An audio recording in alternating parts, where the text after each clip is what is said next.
Hello, and welcome to In the Roud.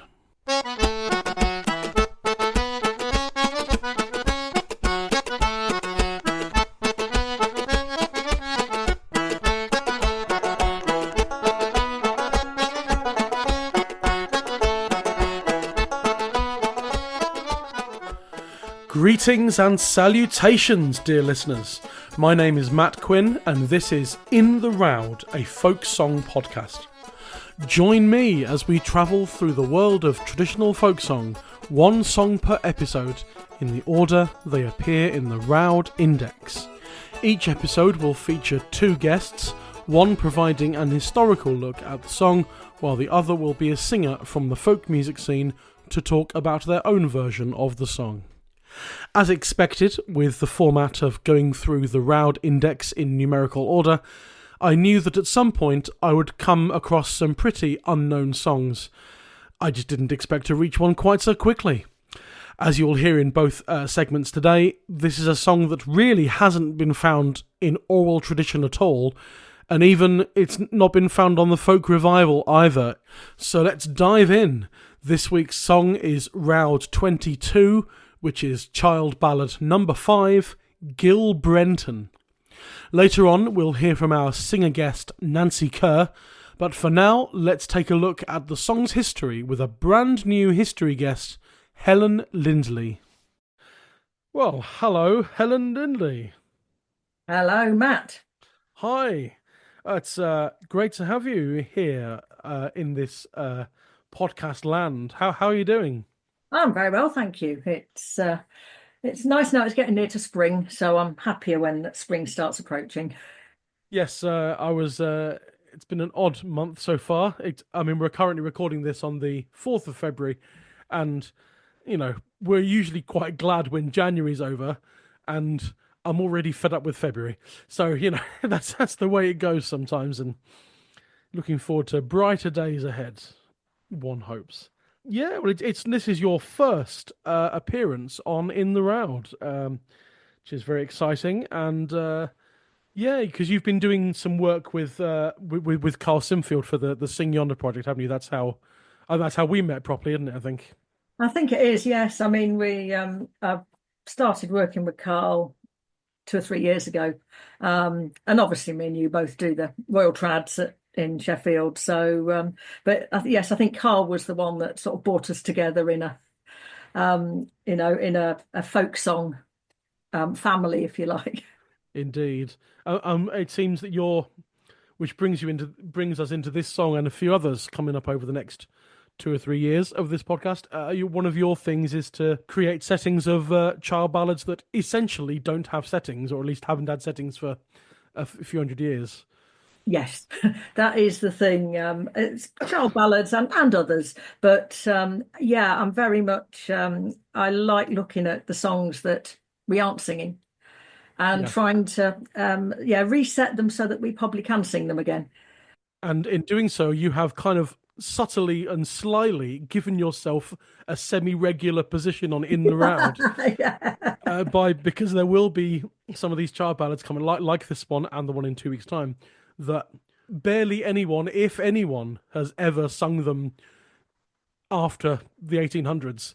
and so you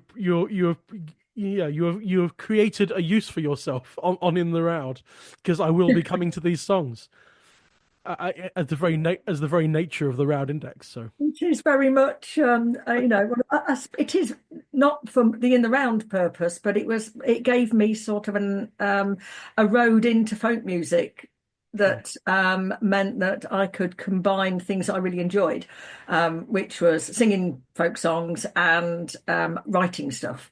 So being able to write and come up with new settings is just, I find really, really interesting.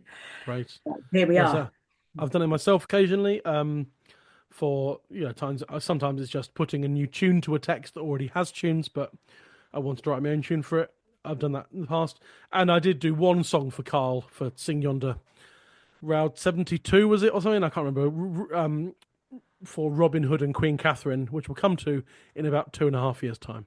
Yes, I think at the same time as my 65 and 66 there, which was what Fun. started it all for me. Fun with Roud numbers, Yes. which is for no one ever. Um, right, anyway, we're here today to talk about Gil Brenton, which is Roud 22 and Child Ballad number 5.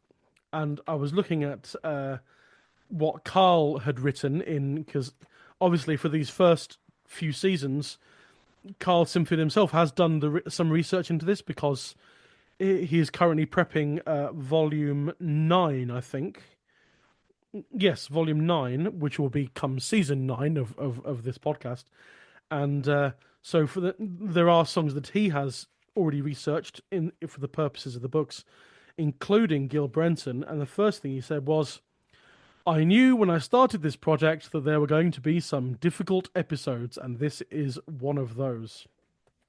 And yeah, this is the first 2 seasons that we did last year have been sort of half and half in terms of child ballad and not child ballad, but all the child ballads have been quite well ones that maybe they were not at the time when Steve indexed them in this order, but in the current way we look at these songs, the child ballads that are in the first 2 seasons of In the Round are pretty well known and relatively sort of in the common sort of folkscape, as it were. But the further we go into the Round Index and the further we go into some of the child ballads, we get to some pretty unknown stuff. Yeah, And definitely. Gil Brenton, as we come to now, is I hadn't heard of it before, No, apart me from neither. apart from reading through Volume 3 of Sing Yonder. I Yeah. hadn't come across Gil Brenton, and I mean, actually, yeah, and the reason, and it struck something in my memory, but that's only because I had heard Nancy Kerr sing it for the Thank Goodness It's Folk Sheffield radio show, which is why in the only entry in the suggested further listening in Carl's Sing Yonder page is Nancy singing it for Thank Goodness It's Folk, and that is why she is the singer guest for this episode, because she's one of the only people, possibly the only person who's ever done a setting of it, certainly in the UK, and on our current sort of folk scene. So we'll come to Nancy later on. But this is pretty unknown territory, this ballad. It's nothing. I mean, as Carl said, sort of possibly died out around 1800. This song, Yeah. because so. Let's start off as we always do. I mean, this can be a very, very long ballad. So, in a vaguely succinct manner, what's the song about? What's the plot of this song? I think the song takes longer to sing than it does to actually discuss both the plot and the history, to be honest. Um, so basically, it depends on there are 8 versions that child has. Basically, there's let's put this in a sort of trying to be kind. There's a questionable chap, shall we say, called Gil Brenton or whatever other names he might go by in varying versions, who treats women quite unpleasantly, and he has this woman that he's going to marry. He insists that all the women any woman he's going to marry has to be a virgin. She isn't, because she was attacked, raped, or whatever. And she's pregnant. She tries to hide the fact to start off with in some versions, and in some versions she tells him outright. And then, depending on the version again, there's either a talking blanket or a talking chair or a sprite that comes along. Oh, And I love sentient objects and beings. oh, it's great, isn't it? Last week on the podcast for Outlandish Night, we had the sentient parrot, Yes, yeah. and this time we've got blankets and whatever. Yeah, Fantastic. it's great. And so he says actually she's not a virgin at all. When he'd attacked this woman, he had given her some trinkets. And he trots off to tell his mum about the fact that this woman is pregnant. His mum doesn't tell him off for actually attacking the woman in the first place. She tells him off for giving away the trinkets that she'd given him. Oh, That's a question of the priorities of the age. hashtag Um, priorities. Yep. yes, and then as it turns out that there's this woman he'd attacked is the woman that he's about to marry. So we all live happily ever after, and she gives birth to a son. And Right. you sort of see why this song fell out of fashion because I can't see many worlds in which the woman is attacked and then lives happily ever after with this real questionable character, shall we say? No, it's not even. It's not even in the realms of what we'd now call Stockholm syndrome, No, because she's not been imprisoned by him, and so no, she's not had the time to what is effectively grow to love him. It's just, she's just decided to live happily ever after with him. So you can't even make, not an excuse, but you can't even see a way round it by via Stockholm no, syndrome. exactly. And the other thing is that I mean, it depends on the version that you're listening to, or if you're reading, to be honest, which version. But there are some where he has attacked, and mutilated seven other women prior to her. That's right. Sometimes there's a mention of seven, and And this, well, seven, six, or three, I think, depending on the version. oh, But okay. Seven is a very magic number in folk songs, it seems. it is, It but turns up a lot. he's not a nice man. No. There is one version, I think, where the dealings within the wood, shall we say, were consensual, but the general gist of it is it isn't. He has raped her in the woods and given her some trinkets for some strange reason, and then proclaims that this, when she appears as, I assume, an arranged marriage of some sort. Oh, this is the woman I love. Um, but yeah, it's a weird song, and I can see why it wasn't sung Yes. because there's nothing about it that makes sense if we're being honest in the modern world. No, exactly. And you have to kind of, yeah, there's a good reason why some songs just vanished, I suppose. Um, but there's nothing after about 1800 because you got the eight No, versions in Child, and then yeah, that's about it. But there are now three or four versions, aren't there? But there is actually, there's a guy. I know there's a guy on YouTube who actually I've seen on YouTube for years and years, just him recording himself singing loads of songs. But one of his things was, I'll do all the child ballads, and so there is him singing I think a 9 minute version of Gil Brenton, yeah. and there are two other versions on YouTube, and then there's Nancy's version, which I don't think I have no idea whether she'll ever actually sing it in public at a gig or not, but she certainly provided it for Thank Goodness It's Folk and for this podcast, purely as a maybe it's just as an exercise in his setting of that song. Now let's not think of it ever again. I think that's probably, yeah, a wise choice, to be honest. Yeah. There's nothing redeeming, and I don't mind songs in which there's horrific episodes happening, as long as there's some comeuppance in them. Well, it Yeah. depends because I sing the occasional thing that's pretty horrific, and then there's kind of no comeuppance at the end. Particularly in one song I can think of that I sing with George Sansom called "The Death of Andrew," which is Yes. very and I mean Andrew gets his comeuppance, although the death happens after the song ends. Interestingly, but the comeuppance comes through the appalling actions of other characters. Yeah. So no one comes out of it well, and I quite like that as an example of violence begets violence, and hate begets hate, and everything, and that's quite interesting, but and it's pretty hard going, but it's not sort of basically there's no sort of sexual harassment or any kind of No. thing like that. It's all as if I'm saying it's all murder, and that's fine. It's not fine, but it's a line that I don't cross essentially, or whatever. But Yes. yeah, I mean it's a line that song doesn't cross anyway. Yes. And so that's not necessarily acceptable, but it makes me sort of able to sing that song Yeah. in a way. But this song does have that kind of thing in it, and Yeah. It has that. There's that, and I think I mean, I know we have modern sensibilities, but I think by the fact that it hasn't been sung means that people did have a problem with it, because otherwise they'd have carried on singing it.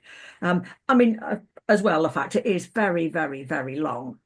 Well, yes. I mean, people. I have a battle with this all the time nowadays because there's a whole thing about people don't like really long songs, but then I've performed some epically long songs and people have loved it.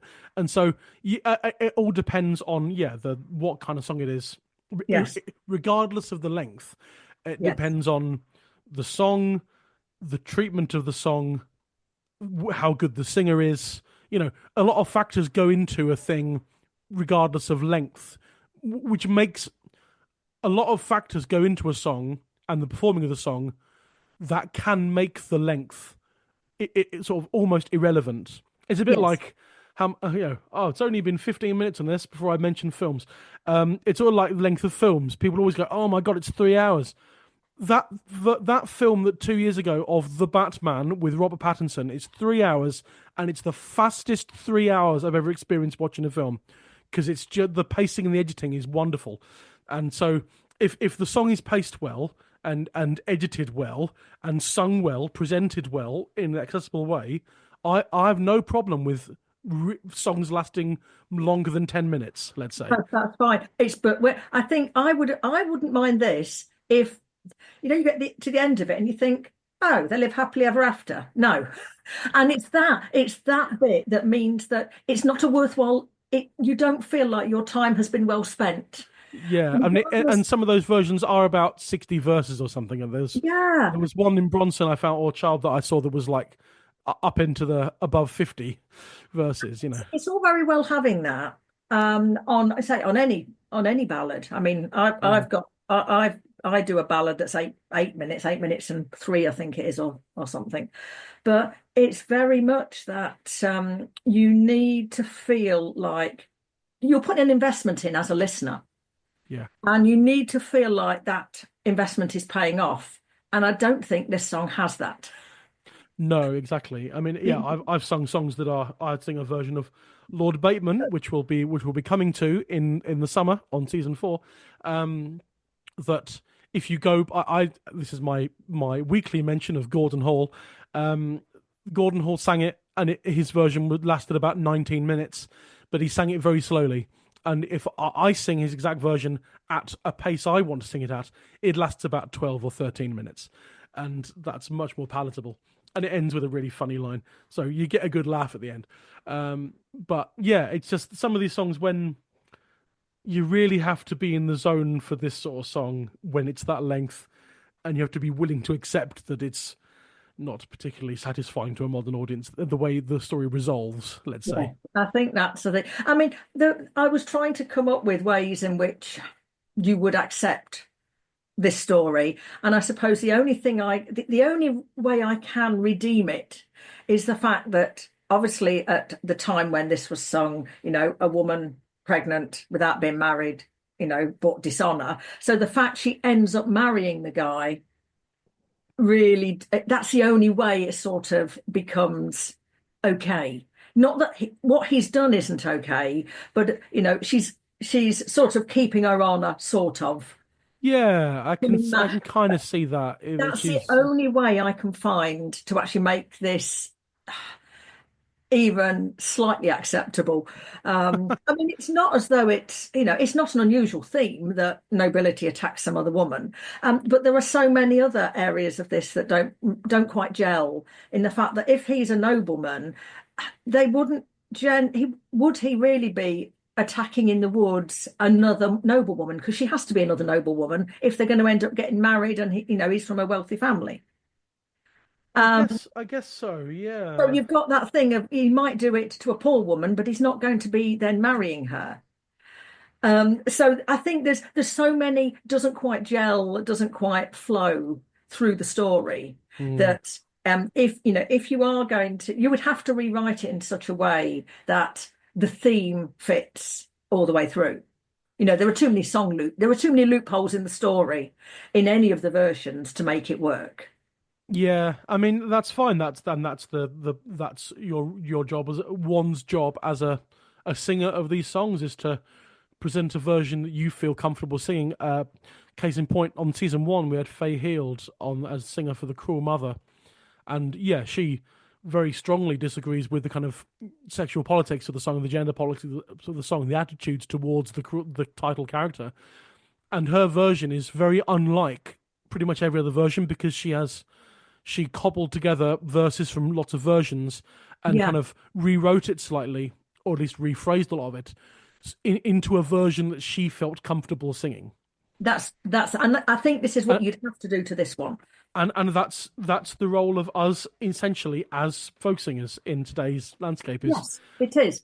you know, I mean, we're talking about the history of it, and that's oh yeah, great because obviously there are these questionable songs that we have to address, or we don't have to address. That's not quite right, is it? That we choose to in address. the theme of what we're going through, numbers, one at Yeah, a time, yeah. songs one at a time, we are going to encounter difficult songs. Mm. Um, and then, I mean, I'm sure that we could possibly come up with a, a version that might be slightly more acceptable, but I just think, would we want to invest the time to that extent Is it in this worth it? particular instance? And I do Indeed. take on some that are, questionable, or there are some where one of the versions of a song in Child, for example, will be awful, but you look further and there's like, if you piece three or four together like Faded, you end up with a song that is singable and that actually you quite like.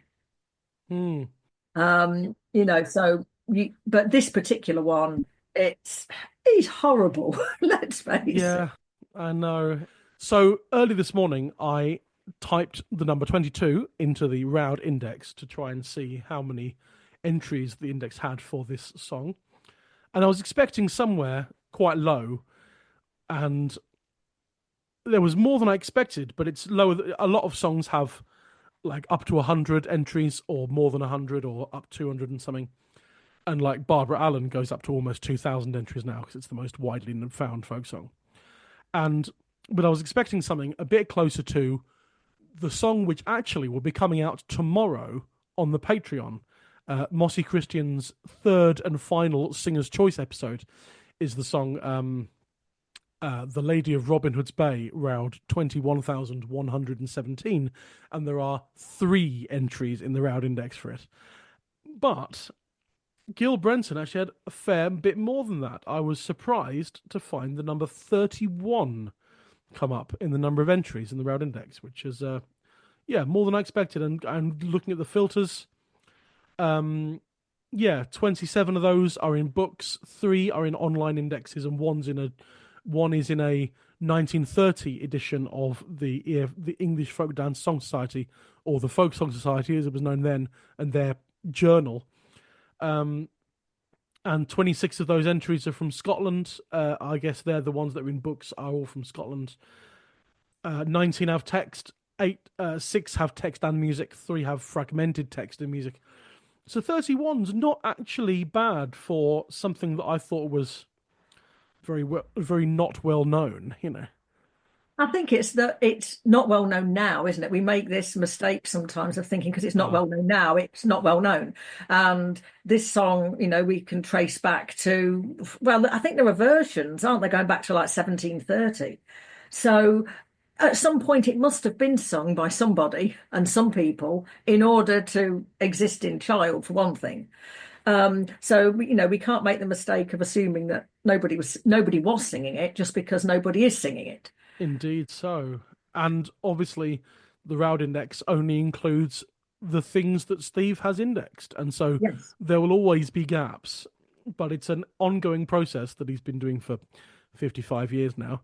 And, maybe someone will take it up after him. And maybe there'll be evidence of more Gil Brenton at some point. But at the moment, it's 31.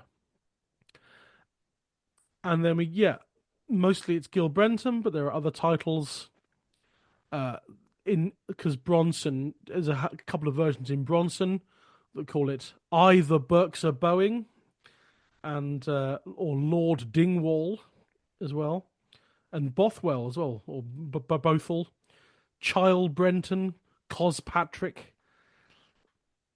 He's it's but then mostly it's Gil Brenton. Yeah, I mean, I know that when looking at the history, some of the history tries to sort of fill out, if you like, um, to make there be something to write about, it seems. So, because there isn't much about it, and the only real references to it, apart from people discussing how unpleasant Gil Brenton is, and how he doesn't fit with them, what we would want to be happening to women. But the rest of it is people going through discussing which branch of the family it might be from, which noble family in the past. Right. So you've got people going back to, to like Saxon history and, so the version that's Cospatrick, they did exist, but as we know in folk song, names are sometimes just plucked in order to create a song. Yeah. In pretty much the way that playwrights, you had, whether it's Shakespeare or whoever, they would use a name, but it isn't necessarily about that person. Indeed. There's and we find this all the time, don't we, in folk song, that just because this ancient family are being named doesn't mean to say it's anything to do with them. It's just a name. Indeed so. So what's do we know of all those sort of handful of versions that are available through the index and the historical stuff and in Child? How old? What's the sort of earliest we can go back in time?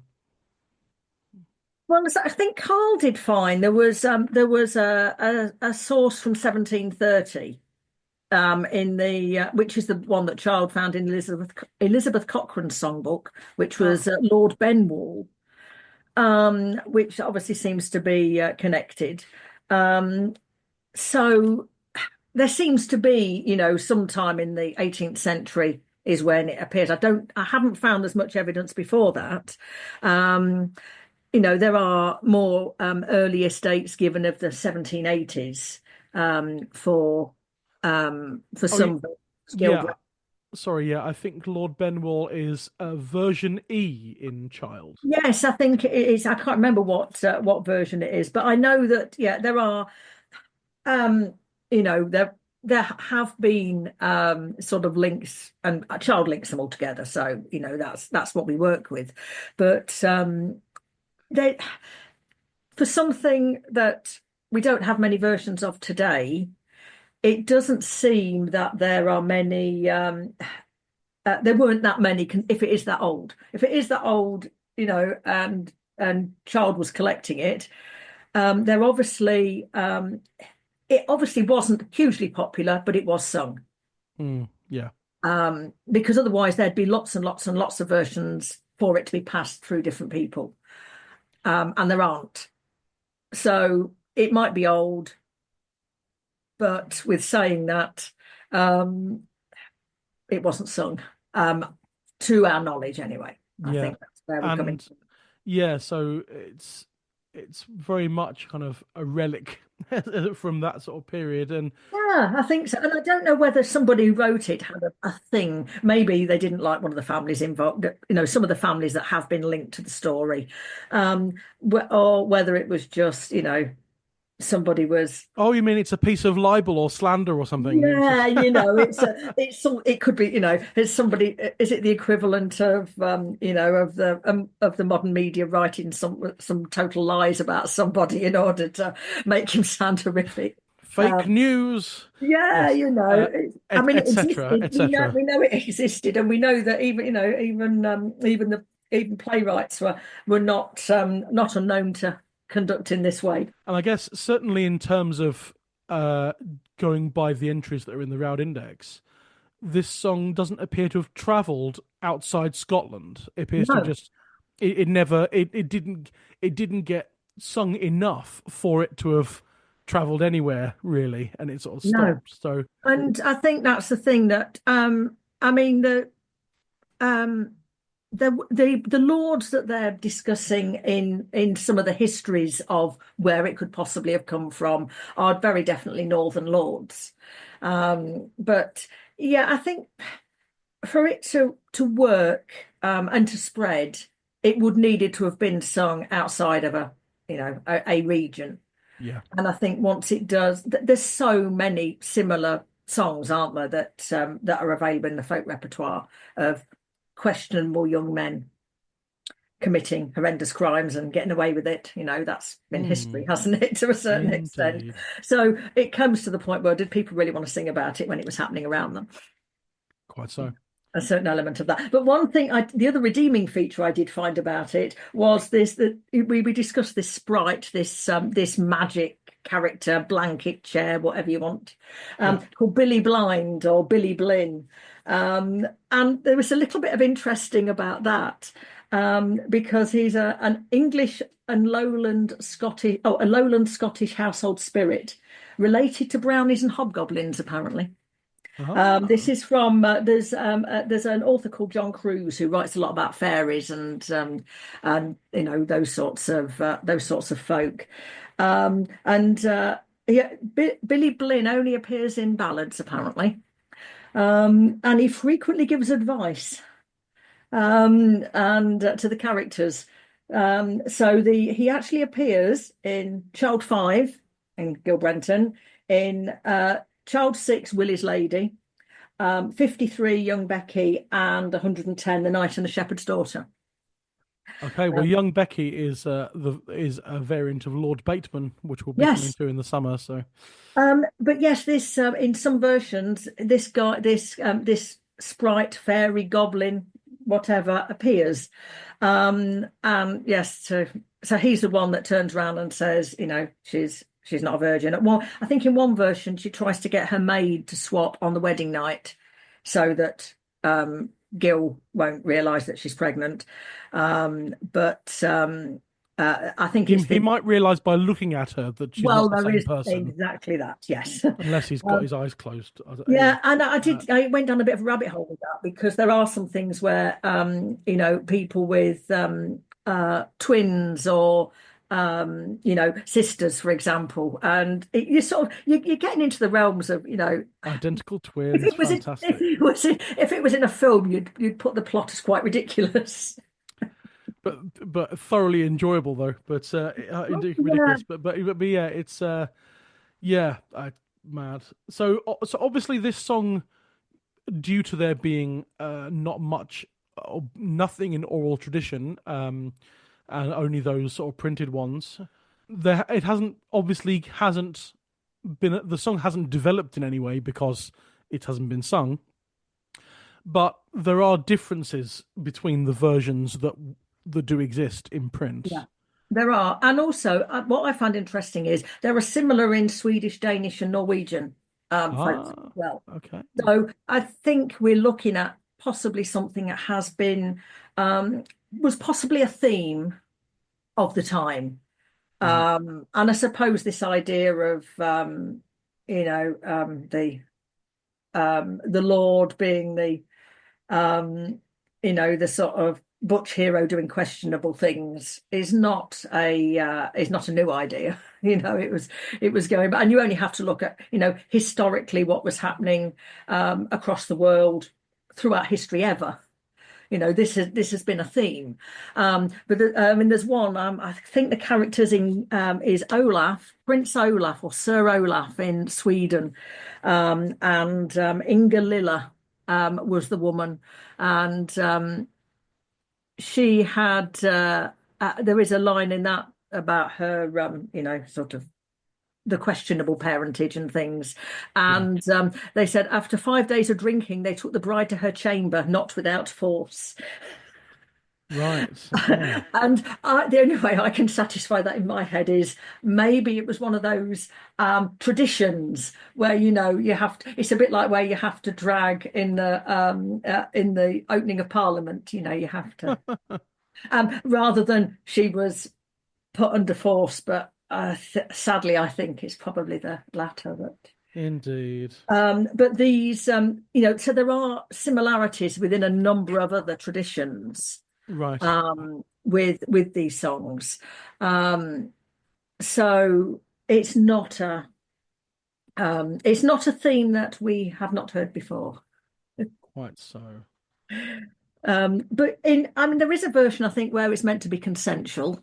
I can't remember which version that is now because I've got that many bits of paper scattered about. But yeah, there is a version where it's consensual, and there are versions where he doesn't mutilate. the women. I mean, in one or at least one of the versions, he cuts off the breasts of 7 women prior to this one. He's for not being virgins, and he makes wonder. I wonder how many of them he'd. Yeah, there's a line in Nancy's setting later on, which is he cut the flesh from her breastbone. So yeah, it's powerful imagery, It is. but also horrendous. Um, right. Well, I mean, we could. We've sort of already spent approximately 30, half an hour and a bit longer talking about how much there is not to say about this song. There is, So yes. maybe we should stop. I mean, and my final question is always: are there any versions to recommend to listen to? And the thing there aren't. No, Certainly on the traditional oral tradition side of things. So no. there will be no Um, clips in the next bit of the episode either. no, there's nothing. I mean, I think that's what is something in itself, isn't it? Yeah, The not fact, even in Scotland where this song is from. Essentially, in some respects, there's nothing yeah, there. So yeah, it's I think that it makes it interesting from that point of view.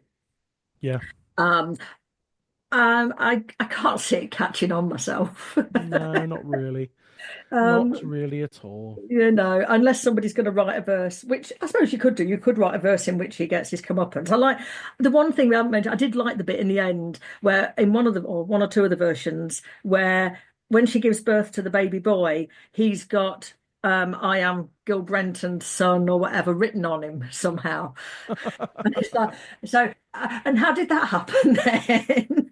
I suppose as if to make sure that he knows it is his son. That's the thing for the song, isn't it? Yeah, yeah, absolutely. But yeah, just it's not. It doesn't work, does it? It's not just No, me. It not at doesn't really all. work. And I think, I think this song is only good in the end for being having a light shone on it by people like us, and for this podcast and other projects where you are going, one is being completist about the Rowdinecks and the child ballads, and therefore come to this song and you have to look at it. But otherwise, perhaps best left forgotten. Yes, I think so.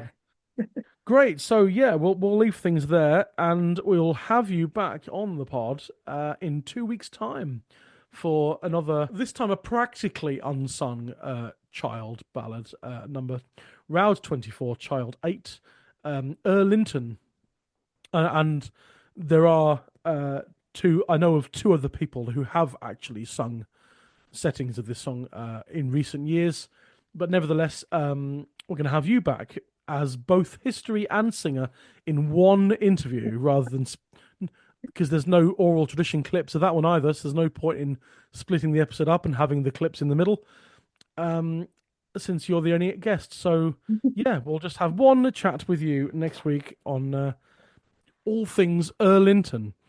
But for the time being, and for the rest of this episode, Helen Lindley, thank you very much. Thank you very much, Matt. A huge thanks there to Helen Lindley for chatting about the history of Gil Brenton. Normally, at this point in the proceedings, we listen to a few field recordings of this song from the oral tradition. But as Helen and I spoke about, this song really hasn't been found anywhere after approximately 1800, the year 1800. Consequently, there are simply no field recordings of this song. So let's head straight on into the second half of this episode. Just like with the oral tradition, this song has not really been picked up by anyone on the folk revival either. However, I was delighted to find that a singer guest I featured last year on the Patreon in a Singer's Choice mini-season had provided a setting of this song for a different project. It was only natural that I invite her on to talk about the song with me here, and I'm enormously grateful that she was able to carve out a bit of time during her very busy schedule. And so, to continue the discussion of this long-forgotten child ballad, I was joined by singer and musician Nancy Kerr. Well, hello and welcome to In the Roud, Nancy Kerr. Thank you very much, Matthew. Hi, how are you doing? Yeah, good, thanks. Good. You're not quite snowed in, but it's snowing, isn't it, where you are? I'm being snowed on. You're I'm in not at Snowdon, though. I'm not in Snowdon, no, but I am very high up I am almost as high up as you can get in England, and I'm in Weardale, and I'm working with the National Youth Folk Ensemble, who are brilliant, brilliant young players, making old manuscript music come to life. So yeah, having a very lovely and musical time. Wonderful. Yes, I'm in the Roud's focusing on the history of this stuff, and you're focusing on bringing it all to life. Although I doubt you'd want to include this song. Oh, well, let's see. I might have a few surprises for you there. Oh, Let's see. okay, lovely. Well, I know we've had you already in the Roud land, as it were, on the Patreon side, because we had you for a Singer's Choice mini season of 3, where you picked Elsie Marley, something else, and Too Sweet Lovely Nancy. My memory what was failing something else? What was it? Elsie Marley. Oh, the Wee Weaver. Ah, yes. Wee Weaver, Elsie Marley, and Too Sweet Lovely Nancy. Yes, we looked at some very big numbers, didn't we? Big Roud numbers, as you're looking at in the Patreon. This is my first small number. It's number 22.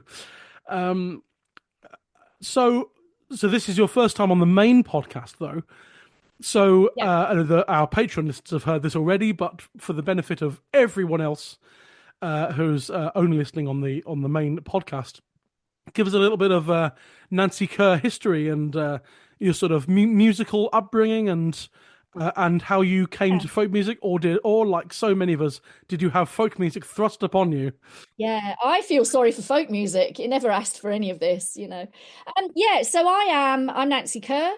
I am currently a lecturer in folk and traditional music at Newcastle University, and I'm a researcher as well on a project called Music Heritage Place.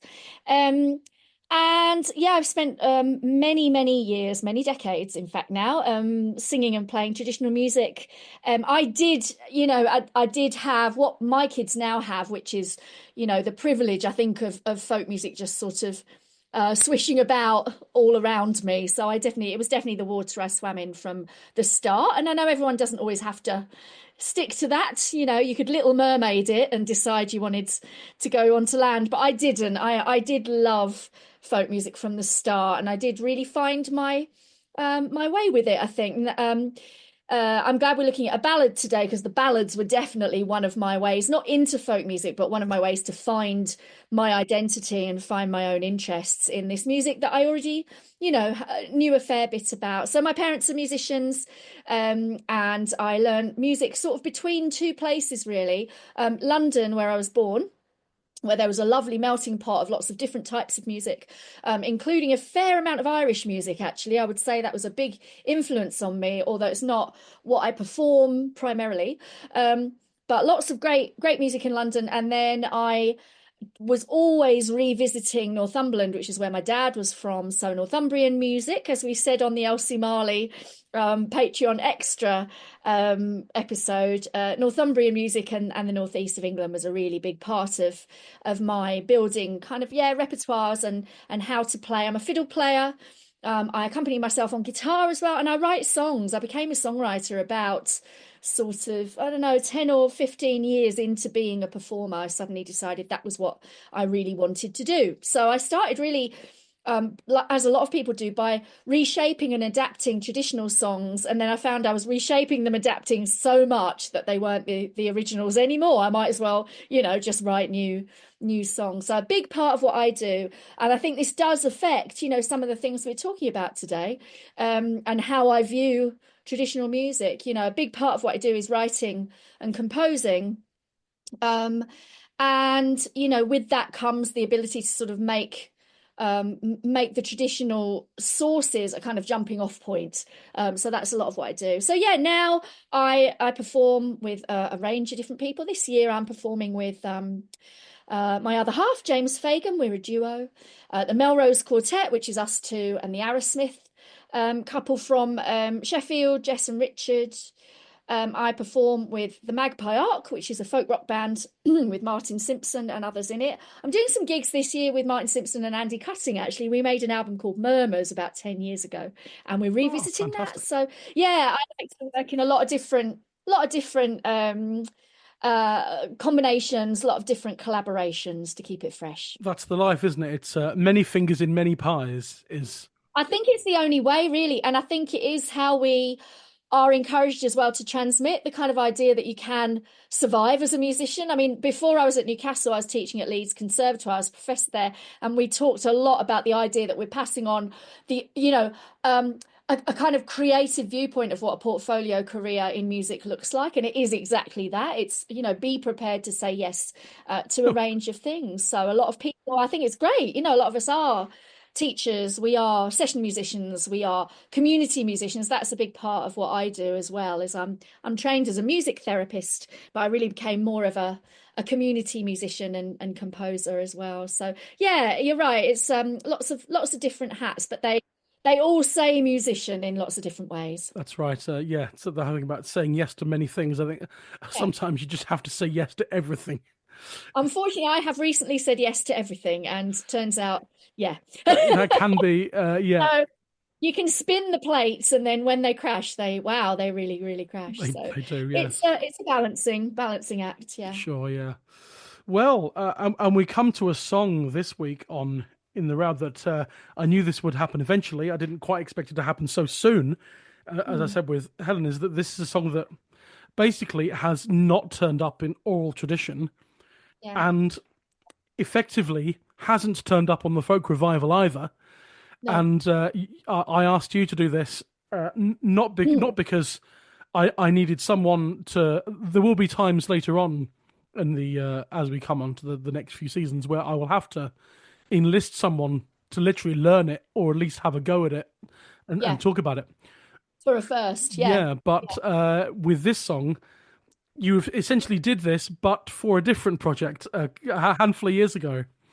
Exactly. So, as you know, I've talked about it a bit before, again on the Patreon, but love this idea of the kind of what we think of you as kind of completists, really. People like you who want to do, work your way through all of the numbers of all of whatever index it is. And even closer to home, I've got Sam Hindley and James Fagan, who are doing the Friday's Child segment. They've been doing it for quite a while now. It's terrible. I don't know how long they've been going or where they are at, but they are doing the child ballads in order. And I know they're quite a way in because they've just had quite a lot of the Robin Hoods. Yeah, so they've written Robin Hood. So that's as a segment on their Thank Goodness It's Folk Friday show on Sheffield Live and on the internet, and on they put it up on Mixcloud too. It's a great show and it's a great segment, and I love their enthusiasm, both of them, for finding out who has sung these ballads, who is singing these ballads, and as you say, who really isn't singing these ballads. And they've had a few of those, where they have gone, okay, no one's doing this, or very few are doing this. Gil Brenton, of course, was a total tumbleweed. So they got to number 5. I think it might have been during lockdown. I have a vague recollection of working on this, maybe during COVID. But anyway, they came to me and they said, look, no one's done Gil Brenton. It's got some pretty dark themes. And I think it was, I don't want to jump ahead, but I think this idea of there's lots of themes there about, obviously about gender and power and mistreatment of women. And that's not something I've shied away from, to be absolutely honest. So I think James wouldn't have asked me to do that had he not thought I might have a take, a lens on it. So yeah, I had a look at the ballad. I put a tune to it, and I recorded Gil Brenton for Friday's Child 5. So that's not the end of the story, by the way, but we can talk about that in a little bit. But then when you came to ask me, yeah, it was great to be able to sing that tune and the setting that I've done unaccompanied, which is what you've heard. Yeah, because actually in 2 weeks' time on the podcast, episode 4 of this season is another one like that, child number 8, Linton. Right, okay. And yeah, I know that James and Sam got Sam Baxter to do that one. There you go. And I did reach out to Sam for that episode because he's the only one. I love the idea that these segments and these podcasts and things, it is a site for creating new takes on them. Maybe in a few years or decades or whatever, if we live to be spared, perhaps people find them and sing them, or at least know that they were alive for a little bit. So Indeed. That really interests me. So I'm, the thing that we would kind of describe it as in academia is my thing is creative practice. So I look at the history of things and look at the kind of ingredients, the meanings and stuff in things, but ultimately the output for me is going to be singing or playing it. So I really consider the making of a new version of a ballad a kind of research in itself. So I was very, very happy to tackle this task. Yeah, exactly. And in fact, Sam Baxter just wasn't available in the time frame needed for the 2 weeks time episodes to come out. So I found actually that our guest earlier in this episode, Helen Lindley, has also done a setting of it as part of her work with Sing Yonder. So Helen actually it'll be the first time, possibly not the last time, but definitely the first time that an In the Roud episode has one guest, because Helen has done the requisite research as well. So it's just going to be that song with Helen Lindley for the whole episode. So, well, we nearly did that for this one, didn't we? But it was absolutely brilliant to have Helen in there to do the historical background for this one. I think that works really well. But you've got quite a lot of people with a foot in each place, or who are both, who are singers and researchers, and for whom the history and not just the history, but the act of it, the kind of investigation of how people sang ballads and how people sing ballads and why we sing some things and why we don't sing some things. You can get some of that from the books and the traditional research, but a lot of it I think you can only really get by doing it, by having a go, or by listening deeply to someone sing it to you. Certainly by putting it in the context for which it might have been created. You then get, by thinking about how an audience might react, gives you a much different and much more sometimes accurate sort of thought process about the song.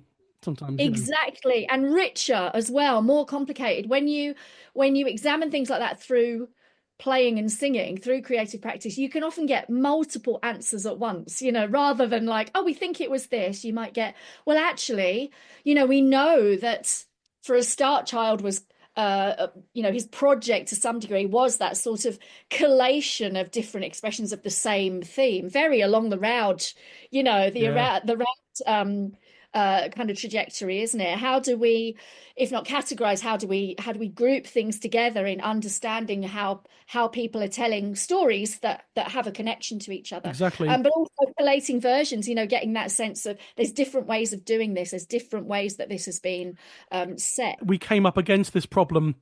This episode goes, we're recording this on the Monday before this episode goes out.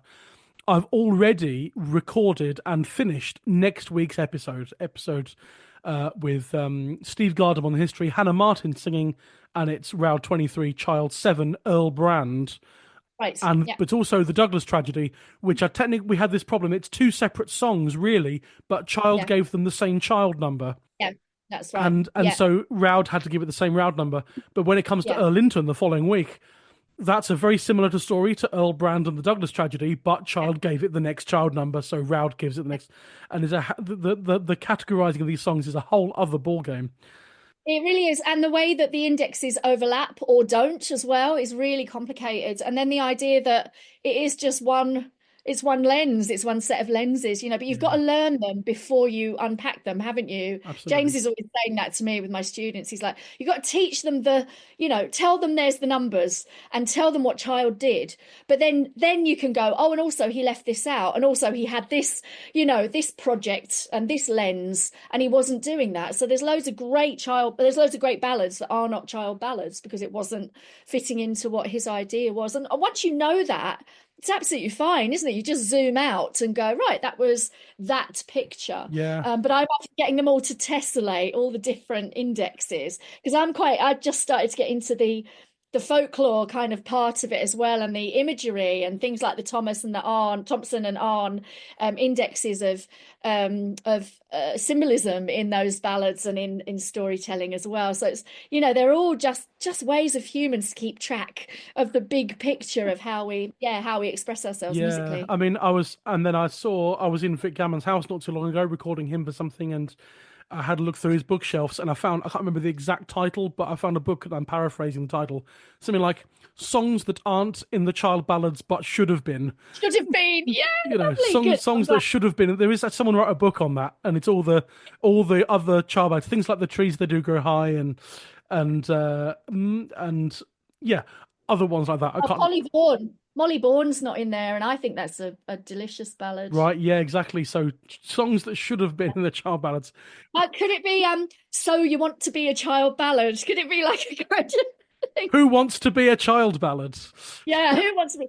I do. I do. I do. My mum bought me a beautiful book, Willa Muir's Living with Ballads, but James always says it looks like a self-help book, Living with Ballads. It's like we said before, living with my folk music hell. Anyway. Are you suffering with child ballads? Yeah.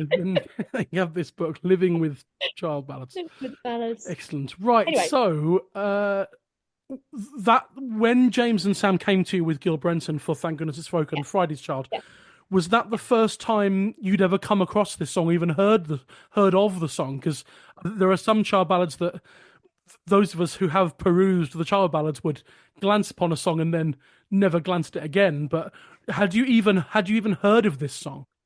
No.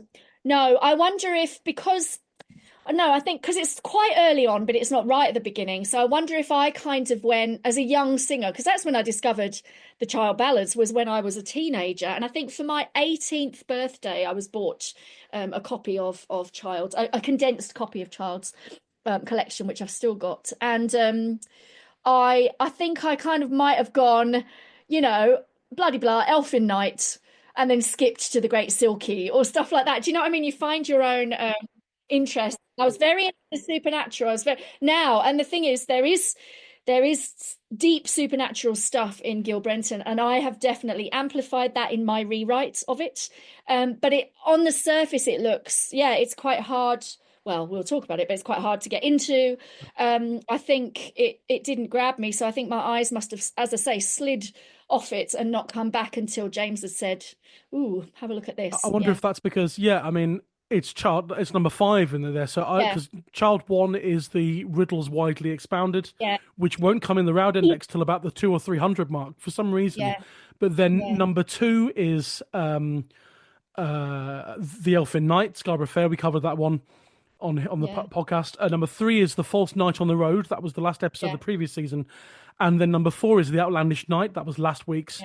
And so maybe people get through 4. It's 4 proper bangers. And then you get to number 5 and you go, oh, maybe I'll skip some now, Maybe, but isn't that interesting? So The Outlandish Night is massively, as you know, massively sung. It has the Stokoe's North Country Songs has a beautiful version in it, which is the one that I sing. And then Kidson's, tunes are absolutely, some of them definitive ones for that. So The Outlandish Night had it really grabbed me, as I'm sure it did many. And it also, here's one, I was thinking of this as you were talking to Helen about let's talk about it, the woman in absolutely dire circumstances, the trapped woman. And whether and how she can even find her way out of her scenario. Now, of course, in The Outlandish Night, it's a trickster woman. She's brilliant. She's about to be murdered, so that's not brilliant. But she tricks him. She turns the tables, Turns the tables on him. Our friend Tom Wright calls it the "She Got Away With It" ballad. It's not quite empowering, but it is like she just about got away with it. Now, there's a much more lighthearted aspect to that. You could do it really darkly. I'm talking about The Outlandish Night. But most people don't. Most people really see it as, sing it as well, I think, as a redemptive sort of revenge piece. There's a lot you can do with that. Gil Brenton has hardly any of that in it. And it's what you were talking about with Helen, that difficulty of just how grim the circumstances are and just how harsh the cruelty is in that. There's no pushing him in the river and running home to your parrot in this one. No, indeed. At some point in the future, we will come back to the parrot. There's a Young Hunting, I think, in the middle of season 5 has the parrot as well. But Yeah, I do a lot on that. Can I talk about that actually? Because you've probably covered that. But Sure. I did, yeah, there's quite a lot of symbolism in Gil Brenton, which is there a placated animal soul, or is there a sort of sentient something or other? What Yeah, is there? yeah. You There's said like some. I think Helen mentioned something about a blanket. I mean, that's right. apologies to listeners. I heard Helen's chat on this 2 weeks ago, so Yeah, I heard it last I've week. recorded a lot of other podcast things since then, so my brain's a bit wired. But Well, I did make some notes and I did want to talk about that because so that motif, that sort of in the Outlandish Night, it's the parrot and it can talk. But sometimes you'll get it in inanimate, completely inanimate things, and it is that sort of idea of the soul supplanted into somewhere where it shouldn't be. So whether it's a talking bird or a talking machine or cage, or in it's a 19th century song, but in Tommy Armstrong's Row Between the Cages, there's two bits of mining machinery that talk to each other. okay. It's a fantastic device. And you do get the animals in the Broomfield Hill as well, that sort of And you thing. do as well. The birds at the end tell, don't they? Yeah, There's a great one. There's a motif called the singing bone, which is the one in the Cruel Sister or the Two Sisters, that's right. where she is made into an instrument that then sings her story of crime and she is redeemed in that way. So I did want to talk about that because I played a little bit with the rewriting of Gil Brenton, and I did go with some lateral takes on that. So I've got the fact that she just skipping to the end of the ballad really, but she has a child at the end of my version, and when she has been attacked in the wood at the beginning, she rips a chunk of hair out of Gil Brenton's head. Um, and when the child is born, it is born with a lock of golden hair grasped in its hand. So there's a kind of symbolism in that. I mean, apart from the fact that that's super creepy, but there is a sort of sense of his guilt in the outcome of the child. The child is sort of kind of a singing bone, a living singing bone in itself. It's sort of telling what has happened. And the other thing, just again to plot spoil and jump right to the end, when the child is born in my version, Gil Brenton's name is written on its chest like a tattoo. So it's a tattooed baby comes out and really tells everybody of Gil Brenton's horrendous guilt. It's not a redemption, but it is symbolically saying something about you will be found out, whatever you do, whatever you try to do to cover up your crime, this woman and her child will eventually be your downfall. So it's a bit less of it's a lot less of an overt redemption or an overt kind of upending than the Outlandish Night.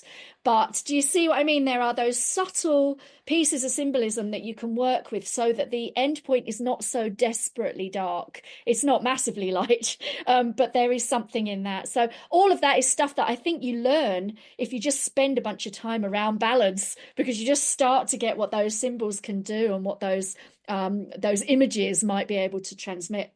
Yeah, absolutely.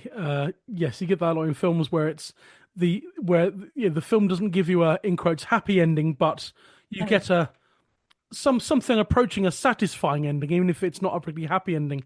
The story has followed through to a natural conclusion where things are Yeah. all sorted out. It may not be the happiest of endings for anyone concerned, but things do get Yeah, well, resolved. one of the nice things about a ballad that is so Gil Brenton naturally breaks up into several different episodes. It's very filmic, actually. It is very scene based, and that also means if you're adapting it, and I have to say, I know some people don't think you should rewrite folk songs, but I totally do. So especially in this one, because I was not going to sing it in its original No, I form. So realised. Yes. you want it alive or dead, basically. So if you want it alive, it's going to get reshaped. And my theory is that actually that's often been the way. That's one of the reasons we get variants. But yeah, it's very episodic. It kind of goes into chunks. And so you can also, one way you can think about it, if you don't want to think, I am singing the most depressing, awful, bad ending song, what you can think about is actually there's a chapter at the end that's missing. So your final thing when she has the baby, mine ends there, but the story isn't over, because what you go is, oh my gosh, what happens next to Gil Brenton? He is in trouble, right? His ticket is up. And I think that's quite often the way with ballads. There's a kind of what happened next. And it's the same with films. You're seeing the end of it, and it's resolved to some degree, but there's another chapter still to come, and it's really lovely extending it out into the future like that. So that's what my version did. And I also worked around with the timeline. I actually really love those ballads, like the famous Flower of Serving Men, which, by the way, I used the tune of. So I used the tune I knew, which my dad used to sing, to the famous Flower, and I used that as the starting point for my tune for Gil Brenton. So that is a ballad tune, but it is not Gil Brenton's tune. And famous Flower of Seven Men, I think that's Roud 199. So in maybe 8 years' time, possibly, or something. That's an undefeated female ballad as well. She is, her husband is killed, and she is much reduced in circumstance. She goes to work for the king and ends up the queen through various means. But she does a brilliant thing where things happen and then she tells the story again of what's just happened. And I love that repetition, and I love that idea that you don't know where you are in the timeline. And I did that with Gil Brenton. So it is chronological, but she's sort of telling it in different ways. There's lots of different things that you can do mixing up the timeline. You can sing from the perspective of someone remembering what happened to them, right? Remembering what happened to them in the wood. Or you could come in halfway through. This is what's happened, and this is how we are. That's right. You could have flashbacks. You could have flashbacks, or as you said, starting halfway through, which in cinema terms is called in media res. There you go. Where it's the film starts and the first thing, it drops you in the middle of an action sequence. I mean, that's called in media res, and which means something apparently. I mean, we don't want to go too memento on it, you know what I mean? No, but exactly. you could. And the thing is, you can also, these days, we don't worry too much if something is a bit impressionistic. Yes, we're still trying to tell the story, but we're trying to paint a picture as well. So that's, definitely, I love that kind of partnership between the different ways that we hear or see stories. We're used to films. We're used to the way that they tell stories. We do a bit of that with ballads as well. We should try and rewrite some of these ballads as if it was filmed by David Lynch. Yeah, I would totally watch that. Yeah. So does your version end with the sort of the in quotes sort of happy ever after sort of marriage, or did you cut out the fact that they get married and everything is ostensibly wonderful? No, that's the central chapter for me, is the discovery that she's with child. Already there's been a conversation about, oh my gosh, if Gil Brenton thinks that his woman isn't pure, he'll be furious. In fact, he's killed 7 previous women under those circumstances. So that happens in my central section. He finds that she is with child as he's taken her for his bride. So my model for that, and some of this came from the original ballad, but some of it was borrowed from things like Prince Heathen. So if you think about Prince Heathen, which is also an imprisoned wife or imprisoned bride ballad, isn't it? Of course it is, yeah. That's where she's being taken to her own wedding and doom, basically, is very elongated. You get a lot of character in that, and I think I was probably quite influenced by that. But yeah, my middle section is her essentially, just as in Prince Heathen she's tied up and dragged to her wedding, in this one she's forced to sit while she is late with child, knowing that she's threatened by her husband too, but knowing that she's about to give birth. So yeah, that's the central thing, and I definitely took that from other kind of historical pieces, and particularly Prince Heathen. And then she has the child, and the child is itself not an omen. The child is an accusation, because it has Gil Brenton was my father on it, written on its skin indelibly, and it's got his hair clutched in its hand. Wow. Yeah. And then it says some as with some folk songs, some pretty gnarly body horror thrown in as well. Yeah, there is. Yeah. I kept quite a lot of that in. I kept the way that he killed his previous wives in. I thought it was really, really dramatic. And I think sometimes you're looking for, it's easy with violence to make it not gratuitous, but to make it a bit kind of color by numbers. You can say the same things again and again. And one of the things about Gil Brenton is that it doesn't say things quite like other ballads, and the language is quite interesting in there. So yeah, there's some people can read it and listen and Yes. uncover it for themselves. But I mean, I'm singing it, so it's there. But I thought some of the construction of what he had done was really, really interesting, and didn't, how should I put this? It didn't just put it in an abstract historical violence kind of way. It made it quite present and quite realistic. So yeah, hard to listen to perhaps, but it is an important piece of poetry. Can I just point out how many versions that Child either collected or was sent were collected from women singers? Did you notice that? The vast majority of his versions. I looked in Child, I also looked in Bronson. And yeah, the first 4 or 5 examples of collected pieces that Child gives are all Charlotte this, Elizabeth that, Mrs. this. So women were singing this song. So make of that, what you will. Yeah, and I guess it's interesting.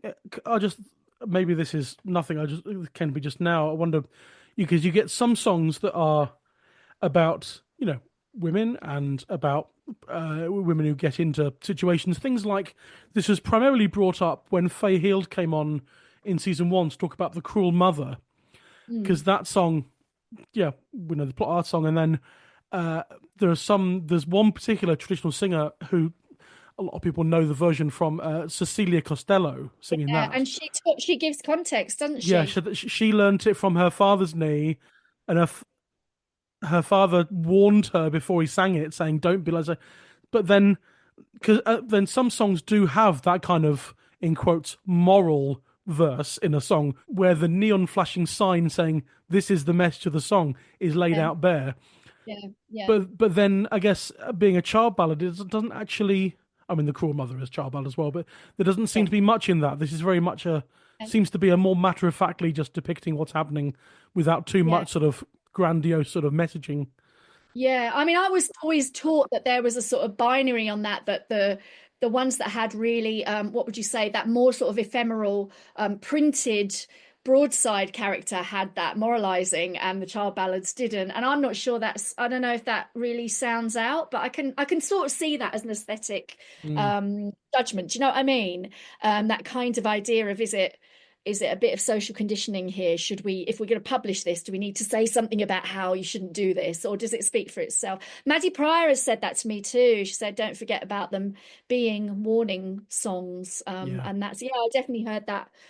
Cecilia Costello was very interesting. I thought it was interesting what you were saying as well about how she does not try to escape. But I think one of the reasons I kept the lines in about Gil Brenton's violence and cruelty and the type of, as you say, body horror cruelty that he exacts from his victims, I think that to me, underpins how difficult it is to leave. We can't just go, oh, why didn't she? And it's a danger, isn't it? If we've listened to Lovely Joan a few times and a couple of outlandish nights and some, lovely, I mean, I adore them, but those sort of lovely gender fluid cross-dressing sort of Willie Taylor ballads where she's a warrior in uniform, absolutely love them.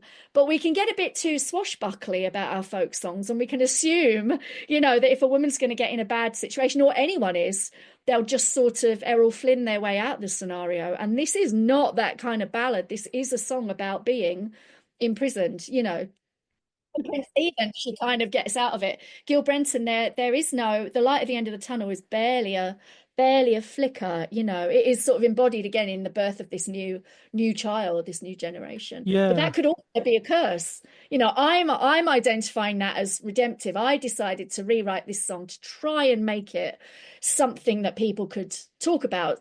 Something people could tell about different ways of viewing cruelty and relationships and society and gender. But other people might just see it as, even my version, which I've tried to lighten up a bit, is still a massive downer. So there are so many different interpretations. Right. Is that ending good or bad? Is it great that she's had a child and he's been found out for who he is? Or actually, is it about something we talk about a lot now, intergenerational, trauma, the way that we do pass things down. So there's a lot of really serious stuff there. And I don't think we can just go, why didn't she get out of it? She doesn't have any ability. She is imprisoned on her marriage throne. There are no places she can go. She had sisters as well.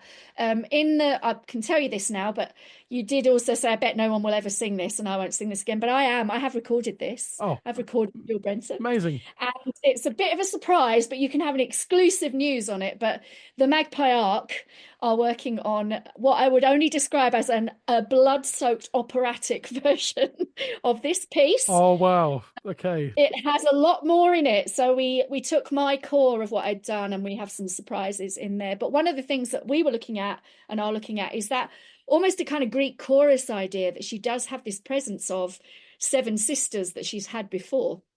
And she does have this idea of sort of collective female, do you know what I mean? If not empowerment or even support, just the presence of other women in the story who could be, some kind of ally. So we also have this idea of the Greek chorus of the previous victims or her sisters. Right.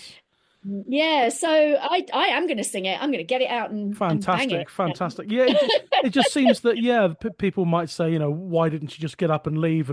But it's if you look at it, it's there are some songs where she's kind of able to do that, but in certain cases you think, if you're sort of almost, if you're kind of forced to marry someone and you're carrying their child, which was not your plan, then you kind of, and especially if he's a lord or an earl. Yes, that's true. There's a kind of class and a social state. You're kind of stuck in the middle of a social hierarchy and a social standing that this is until the baby is born and it's revealed that, but if you're thinking about it in terms of where her headspace is during the song rather than at the end when it's revealed, but she's stuck there because it's her word against his, and he's the one with the social standing and the power. And he's a psychopath, and he's a violent psychopath. So yeah, in some ways there isn't anything she can do, but until you give birth to the famous tattooed baby. Yeah. Oh dear. Don't you dare call it Lydia. That's not. No, I wasn't going to. Okay, that was me. I was going to say as well, Ballad of Fair Annie is the one that, again, I learnt that from, or I knew it, but it was Maddie Pryor, again, who said to me, she talked about that ballad a lot. And actually, she and I ended up kind of sparking off it, and I ended up writing a song called All I Planted, which is based on Fair Annie. But that is one where he takes, again, by force, another wife and keeps at home his existing wife. And they discover about their shared familial connection. But, they stay, she stays, she's there. She has to literally bake his bridal bread. So there's some really, those ballads are the ones I stick with because they've got that complexity of motivation. What's her motivation? How is she staying there? And what context means she has to stay? So I think I was conscious of that as well. Do you know what I mean? All the ballads kind of come together, or all the themes kind of come together when you want to make one of them just make more sense, I think. Absolutely. So quite a lot of influence from the others. And where did your refrain lines come from? Because the whole bow down thing is very common in folk songs. Yeah. It's very prevalent in the two sisters, the cruel sister. But what about for you with this one? I can't remember. I made it up. What do I do? So she goes, it's got a few things that I definitely do use, a few tropes. I like to pick the cherry and the slow. I can't remember if that's actually in the ballad at all, but I really liked it. Bow down, you lofty tree. Okay, so I got that from the Cherry Tree Carol, didn't I? Oh yeah, so it is. I didn't realise that until you pointed it out. I know, me neither. I had to go through the stone fruit in the first verse to work out why I was doing bow down, you lofty tree, bow down, da da da da, bow down, you lofty tree. Yeah, so I've clearly taken that from the Cherry Tree Carol. Who knew? Well, that's all right. 10 ballads in one. It's like a smorgasbord of ballads. Delicious.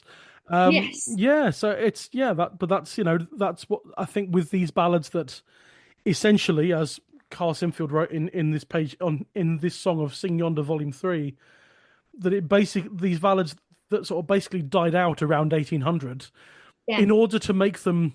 I mean, there are versions in Child and in melodies in Bronson, Yeah. but in order to bring them into our sort of current modern context, as performance based modern context, Yeah. you do have to adapt them to something. I mean, you can have a go at singing something that is Absolutely. pretty much exactly what is written down in Child and Bronson, Absolutely. but Yeah, you it's could. almost not. Chances are it's not going to be something that will suit you or an audience now. So you have Yeah. to adapt it. Everything it's like just the world of evolution. Adapt to survive.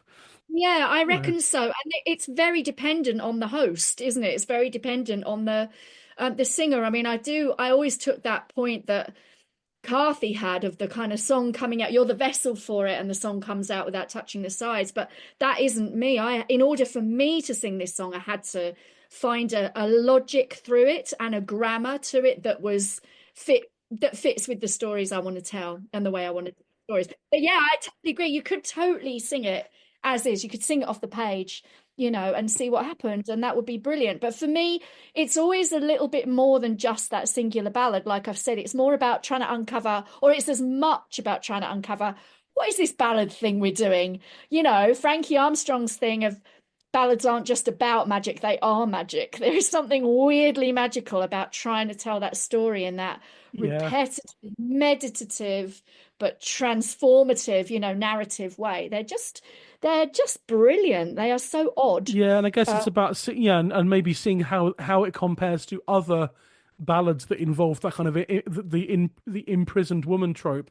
that's right. That archetype. Yeah, exactly. Things that the songs like you and James have sung, like Locks and Bolts, where it Yeah, really ends up being the man that comes in and wins the day and yeah. rescues her. Although my Locks and Bolts doesn't have any genders in it, so you get to choose, There you go, actually. fantastic. Yeah. So And there's a version I used to sing or still do occasionally. That definitely is yeah, young Edwin goes and saves Mary Ann. he swashbuckles his Yeah, way but in. then there's the Outlandish Night where she turns the tables on him, but he's Yes. definitely stolen her away under false pretenses, sort of things. And so it's interesting to see if one was to do a bit of research into how one might find a way into Gil Brenton as a performance thing for an else, is just Yeah. look at all the other kind of imprisoned women songs, see how it compares, and whether any bits from those songs would make the plot of Gil Brenton sort of work for you. It's all Yeah.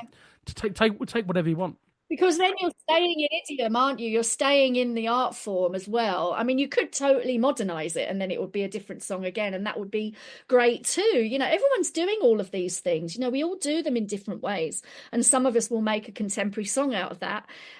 My job in that instance was to stay in the ballad form, so I decided to sort of mine the form for what it could. But yeah, it's a little bit of that understanding of archetypes is really helpful. I mean, I think it's not for everyone necessarily to go fully down the Jungian way, but a lot of the understanding that we do revisit these shapes again and again, and there's lots of, if you can get something universal going in your song, if you can get something that where an image just goes boom and contacts enough people so that it feels personal, you've done it, you've told your story, and it's going to find its way. Do you know what I mean? Yeah.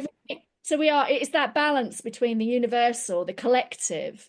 We can all see that a child being born with hair ripped out, in its hands because of what happened to its mother. There's a lot in there that could be a single image, and that you could write a whole song just around that image. Absolutely. I've got some ideas to do occasional Patreon episodes on archetypes. Essentially, pick an Yeah, archetype and talk about it for an hour. Because I did the episode on the cruel ship's carpenter, and Vic Gammon did the history, and Vic suddenly in the middle said, "Oh, we could do a whole episode on ghosts in folk songs." exactly. And do it in films as well. Overlap it with films, because that's the continuity, isn't it? Yeah. It didn't. That particular ballad and way of telling that story might have died off in 1800. Maybe that is when people went, do you know what? No, we're not doing this anymore. We're doing Yeah. something else. Or maybe, printing changed and people, technology changed a bit, you get a shift, you get a new fashion. Absolutely fantastic. But did people stop telling those kind of stories? Absolutely not, and they still are. Exactly. So it's just the form, and the style. But we could do Patreon episodes on like strong women or imprisoned women or whatever, and then episodes on ghost on folk songs. Could do a whole episode on the symbolism and meaning of hair color in folk songs, because we had Lord Thomas and Fair Eleanor back near the beginning of season 1, and the whole thing in that to do with, I mean, that's a whole can of worms to do with the brown girl, that whole thing. That's right. Yes. The whole debate in that episode was, is it racism or is it like a social class thing? Is it her hair color rather than skin color? Because it's never specified. She's just there's a whole. This is all things we could delve into at other points. I'm tempted to do some Patreon episodes, sort of semi-regular ones that delve into these sort of not necessarily minute matters, but the minutiae of the details, and see what the symbolism is. How does that affect what we sing? And totally. And that is definitely a route into or through what we might call problematic material. It is there something in this piece that is redeemable and that you can make speak for you, or is it actually, is it a kill it with fire thing? And that's a judgment call. I mean, in the season 8 that will come at the end of 2026, we will come to Sir Hugh of Lincoln, the Jew's Garden, and that's going to be a tricky subject matter. Yeah. Well, I will just let you know that the Friday's Child skipped it, and they did it very consciously. Well, I mean, it is child 155. So I'm going to have to make a decision there. Well. Yeah. Not this year. Next year, I'll have to I could defer the decision-making process. That's future use problem. But TGIF did not go with it, and I think that's that makes a lot of coherent sense at this point. So but then it's worth. Then it is one way is to miss it out, another way is to actually have the discussion. Yeah, these things have to be discussed. Otherwise we'll never discuss them. There's a thing. So.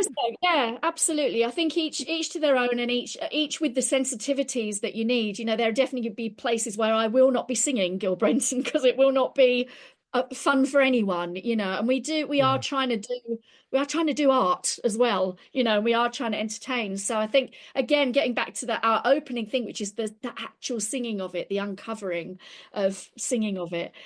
Gil Brenton's got a whole new life to have now, because I'm going to be singing it to people and finding out that thing, And then someone will learn your version, and on it will go. Maybe they'll do a better job with the with the difficult parts. But anyway, It's been really fun. It has been dark but fun to uncover that. Amazing. Yeah, we're very glad that you did. Certainly, otherwise I would have been really stuck for this episode. I know. Well, it would have been another episode of just Helen, which obviously will be fine. But it's good to have a variety of voices. And well, do listen out for the Magpie Arc spectacular piece on this. Yeah. It's going to be quite immersive. And consequently, as people might have gathered from our chat just now, normally we come to sort of recommendations of modern recordings of this song, at least for the time being. There aren't any, but there will be at some point from you and the Magpie Arc, but we haven't got any tracks to recommend because there are none. It's one of these songs that, as Carl said, died out around 1800 and has never been done since. So you're making history, Nancy. The people have spoken. Yes. Perhaps I should have listened, but there we go. Spoken, and you've gone, sod the people. I want to sing this song. Yeah, exactly. Anyway, it's fascinating when you come to songs that just haven't been sung ever, apart from those initially collected versions, so. Yeah. Anyway, we'll come to that again in 2 weeks' time with Helen on Earl Linton, child number 8, which is fascinating stuff. Anyway, let's call it to a halt there. We could witter on like this for quite a while, I'm sure. As usual. Anyone who's sat at a table with you and me has got bored and moved on. Let them have their conversation. Yeah, brilliant. And thanks for your time in this. I know we had a little bit of trouble trying to sort this one out in terms of getting the time, but got it in. So your time and effort is very much appreciated. Thank you. And, all right. So I'm sure we'll have you again at some point on the podcast for a song that you have sung for years. In fact, your dear mother is coming on quite soon.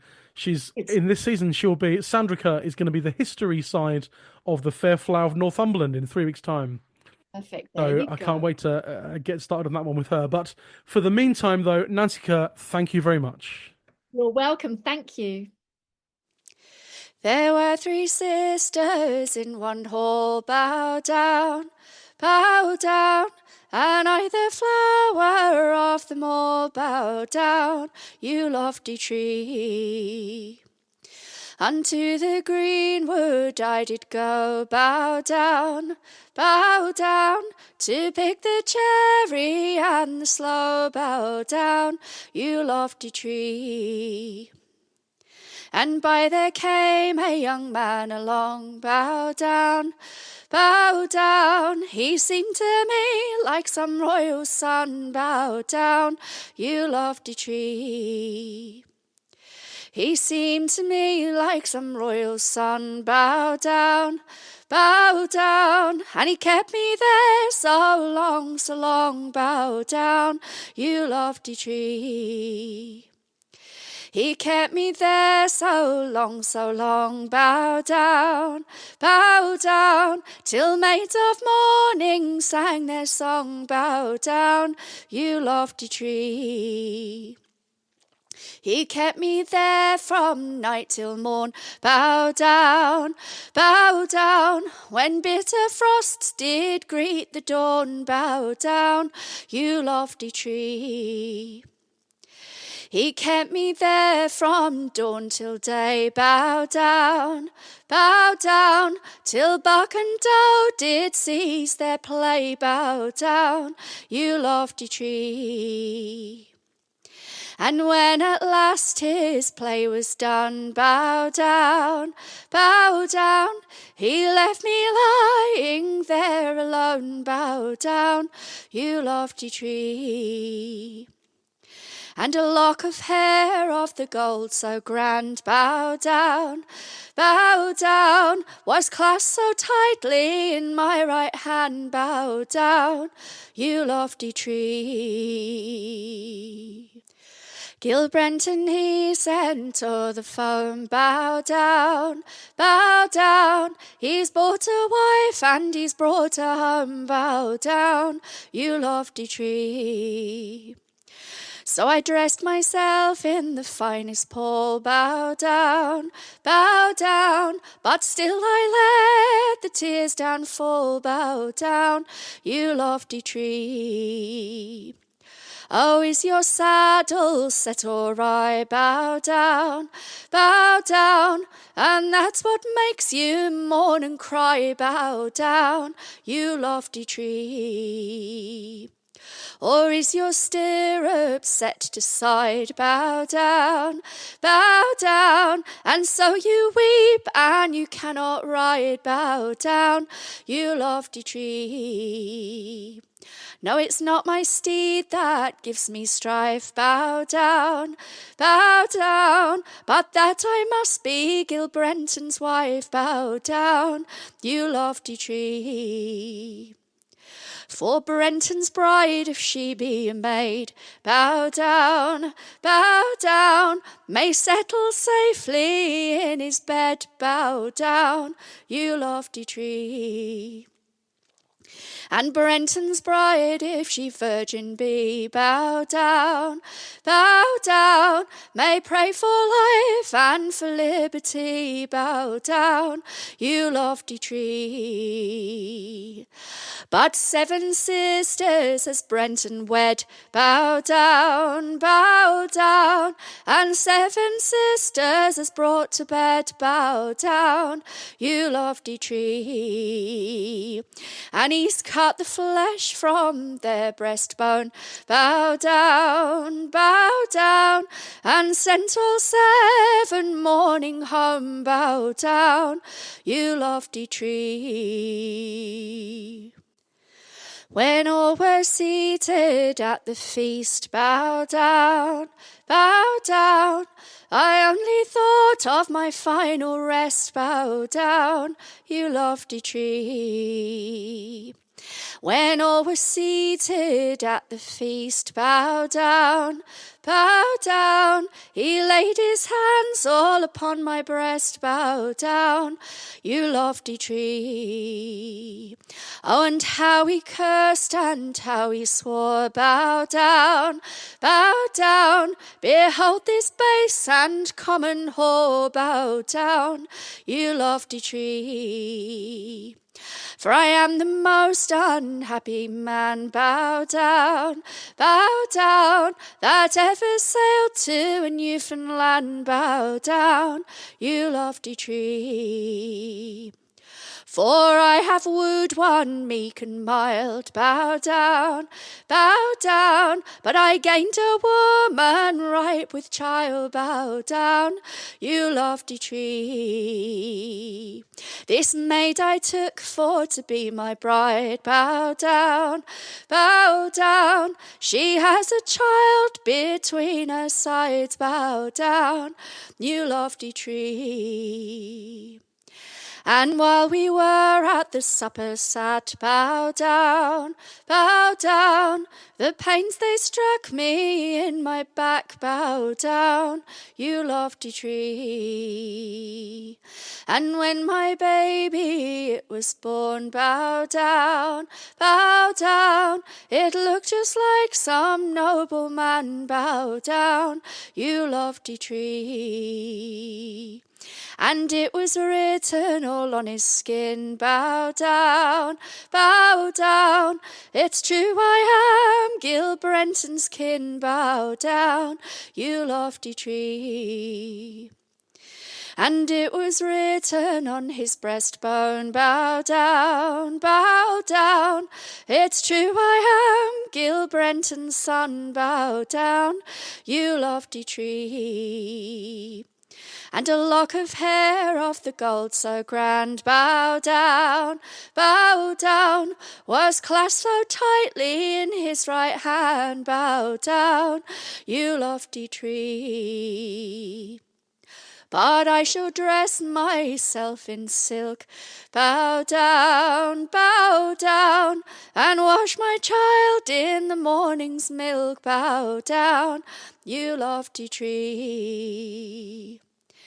There were 3 sisters in one hall, bow down, and I the flower of them all, bow down, you lofty tree.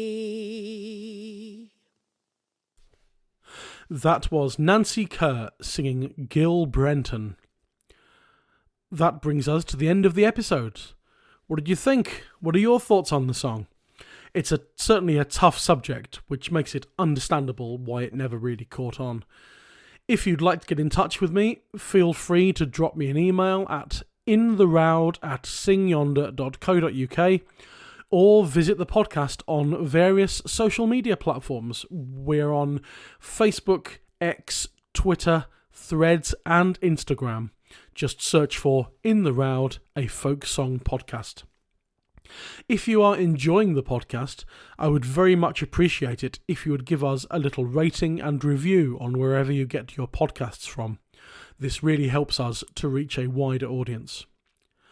Over on our Patreon, we've just finished our Singer's Choice mini-season with singer Mossy Christian, where we covered 3 songs all chosen by him. They were Roud 298, Rolling in the Dew, Roud 3632, Roll the Old Chariot, and Roud 21117, The Lady of Robin Hood's Bay. Also, at the beginning of February, we had a fantastic episode where I was joined by In the Roud regular Vic Gammon, and he talked about Roud 745, Old MacDonald Had a Farm, which turns out to have a surprisingly deep and rich history. If you feel so moved to support the podcast financially, then please do head on over to www.patreon.com/intheroud and you can sign up for either £5 or £10 per month, and in return you will receive these kind of weekly bonus content episodes. Coming up this week on our Patreon, this episode will go out tomorrow, which is Thursday the 20th of February. We're back with another Spotlight episode. As you might remember, back in October we had a collector Spotlight episode. In January we had a singer Spotlight episode. And now we're on to a region Spotlight. So we're looking at song collecting in a particular region. I am joined by friends of mine and co-founders of the excellent Wren Music Trust, Paul Wilson and Marilyn Tucker, to discuss the subject of folk song collecting in the region of Devon. Sign up to hear this and more at patreon.com/intheroud. In the Roud is a media partner of Veteran, the traditional music label. Although this week's song doesn't currently feature on any of their releases, you can find details of their extensive catalogue on their website, veteran.co.uk. One last huge thanks to this week's guests, Helen Lindley and Nancy Kerr. Join me next week for episode 3 of this season. We'll be looking at Roud 23, which is Child Ballad number 7, Earl Brand, also known as the Douglas Tragedy. My historical guest will be Steve Gardam, and my singer guest will be Hannah Martin. Until then, that's it from me. Stay safe, be well, and I'll see you next time in the Roud.